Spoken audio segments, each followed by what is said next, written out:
All right, Peyton, thanks so much. We'll see you later tonight. After a weeks-long capital trial, a Morgan County man convicted in a mass murder is going to prison for the rest of his life.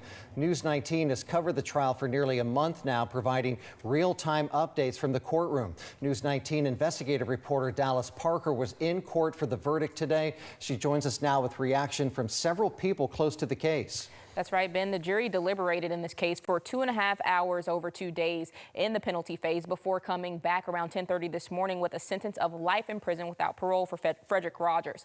Very little reaction from Rogers in the courtroom today, though, and after everyone left the courtroom, very different reaction from the attorneys on both sides. Family matters, and who you're born into matters. And in a different family, Ricky Rogers isn't sitting over there. And that's what Brent drove home. And it was personal. And I thought he did a great job, and I'm proud of him. The defense's case to last as long as it did, I mean, almost a little over a week, I think the jury had a lot of information to get through. So I think that certainly played a factor. But again, without talking to the jury, it's hard to know exactly what they base their decision on. The 8-woman, 4-man jury could have given Rogers a death penalty, but only 2 of the 12 voted for that sentence. 10 jurors said Rogers should be in prison for the rest of his life. There were 7 people killed in June 2020 at a home in Valormosa Springs. Rogers admitted to shooting 4 of those individuals and said his friend John Legg shot the other 3. Rogers was found guilty August 28th of capital murder, and last week during the sentencing phase, jurors heard an extended testimony about Rogers' difficult childhood, that he has bipolar disorder, and multiple family members said he was loving and the crime was totally out of his character. Now, Rogers' mother says she's relieved by the sentence her son received, but she's also spent a lot of time thinking about the conditions of Alabama prisons and how hard it could be for her son to survive. I am going to be scared for him every day for the rest of my life. Now, this is just one of 2 trials related to these crimes. The Morgan County DA's office tells me John Legg, Rogers' co-defendant, will be tried in 2025. Thanks so much. News 19 Chief Investigative Reporter Brian Lawson joins us now with more on analysis of this case. Now, Brian, 7 people died in this incident. You've covered a lot of trials. Were you surprised that the jury didn't recommend the death penalty in this case? You know, it's complicated. I think if you just hear those bare facts, absolutely. You think, boy, if there's ever a death penalty case, it's something like this.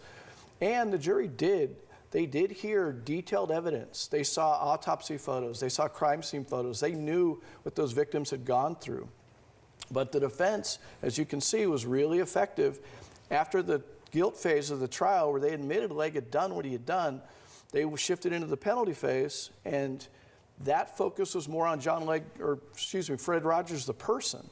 And Fred Rogers, the person, was the picture that emerged all of last week. Jurors went home over the weekend thinking about Fred Rogers, the person, not necessarily the perpetrator. When they got back this week, they seemed ready to focus on maybe we can sentence him to a very harsh punishment, but not death. Okay, so looking forward now, Dallas mentioned that John Legg, the other co-defendant in this case, will be facing trial in 2025. Can we draw any conclusions from what happened here? Of course, it'll be a whole new jury. Yeah, I think that's a great point. You know, every 12 is a different 12. But, you know, they're going to look at similar facts. One of the interesting things about this case with Rogers, he was kind of described as the ringleader. Legg was kind of the follower. So if you let the ringleader maybe not face the harshest possible sentence, what do you do with the other guy? So we'll have to see. One thing, though, that we keep talking about is trying to focus on those 7 people, and we've got their pictures, and I was going to go ahead and read their names one more time, because sometimes it's lost in the shuffle, honestly. James Benford, 22, was among the victims. Dakota Green, who was 17. William Zane Hodgen, who was 18. Roger Jones Jr., who was 19. Tamala England Muzzy was the oldest. She was 45. Emily Payne was 21, and Jeremy Roberts was 31. All of those people died, and the tragedy and the aftermath is continuing. Yeah, they, of course, all have families as well. And now we know, moving with cases like this, the judge used to be able to overturn what the jury brought back, but no more in Alabama, right? Well, now it's strictly up to the jury. Yeah. And you saw that they deliberated just 3.5 hours, 2.5 hours before they got to the conclusion.